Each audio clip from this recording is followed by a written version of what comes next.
Père et du Fils et du Saint-Esprit. Amen.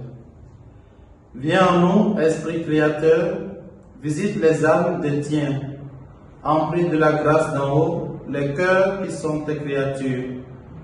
Toi qu'on appelle conseiller, don du Seigneur de majesté, source vive, feu charité, toi qui es onction spirituelle. Évangile de Jésus-Christ selon saint Marc. Près de la croix de Jésus se tenaient sa mère et la sœur de sa mère, Marie, femme de Cléophas, et Marie Madeleine. Jésus, voyant sa mère et près d'elle le disciple qu'il aimait, dit à sa mère, « Femme, voici ton fils. » Puis il dit au disciple, « Voici ta mère. » Et à partir de cette heure-là, le disciple l'a pris chez lui. Après cela, sachant que tout désormais était achevé, pour que l'écriture s'accomplisse jusqu'au bout, Jésus dit, « J'ai soif. » Il y avait là un récipient plein d'une boisson vinaigrée.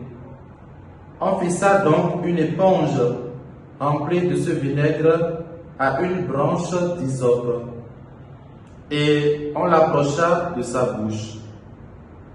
Quand il eut pris le vinaigre, Jésus dit, « Tout est accompli. » Puis, inclinant la tête, il remit l'esprit. Comme c'était le jour de la préparation, c'est-à-dire le vendredi, il ne fallait pas laisser les corps en croix durant le sabbat, d'autant plus que ce sabbat était le grand jour de la Pâque. Aussi les Juifs demandèrent à Pilate qu'on enlève les corps après leur avoir brisé les jambes.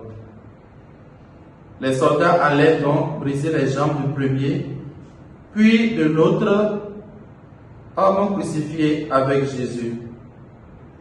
Quand ils arrivaient à Jésus, voyant qu'il était déjà mort, ils ne lui brisaient pas les jambes, mais un des soldats, avec sa lance, lui perça le côté. Et aussitôt, il en sortit du sang et de l'eau. Acclamons la parole du Seigneur. Louange à toi, Seigneur Jésus. Bien-aimés dans le Seigneur, nous sommes aujourd'hui le lundi 29 mai 2023 de la 8e semaine du temps ordinaire. Nous bénissons le Seigneur pour cette bienfait dans notre vie et pour cette nouvelle semaine qui commence. Au lendemain de la solennité de la Pentecôte, nous fêtons en ce jour la bienheureuse Vierge Marie, Mère de l'Église. Dans son allocution prononcée lors de la clôture de la 3e session du Concile Vatican II, le 21 novembre 1964, le pape Saint Paul VI proclama la Vierge Marie, Mère de l'Église. En effet, c'est au pied de la croix de Jésus, alors qu'elle méditait encore sur ce qu'elle vivait comme souffrance et espérance éprouvée, que Marie, la Vierge des douleurs, reçoit l'humanité comme fils et elle, sa mère. Dans son oui éternel, elle accepte et obéit.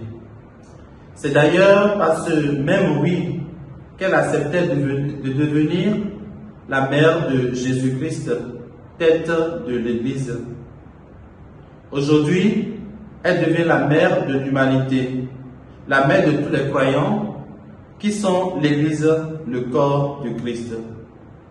Marie est donc notre mère, dans nos joies comme dans nos peines. C'est dans nos douleurs et effrois que Jésus nous montre sa mère pour qu'elle nous maintienne dans la foi et nous conduise à lui qui est notre tête. Frères et sœurs, c'est dans nos moments de tourment que nous devons le plus prendre la Sainte Vierge Marie avec nous, afin de rester dans l'amour et la foi en la promesse de Dieu. Pendant cette journée, demandons à Marie dans nos prières de nous apprendre à méditer tous les événements de notre vie dans le silence et la foi en Dieu, et qu'elle ne cesse de nous couvrir de son manteau virginal. Que le Seigneur vous garde en sa bénédiction tout au long de cette journée, au nom du Père et du Fils et du Saint-Esprit. Amen.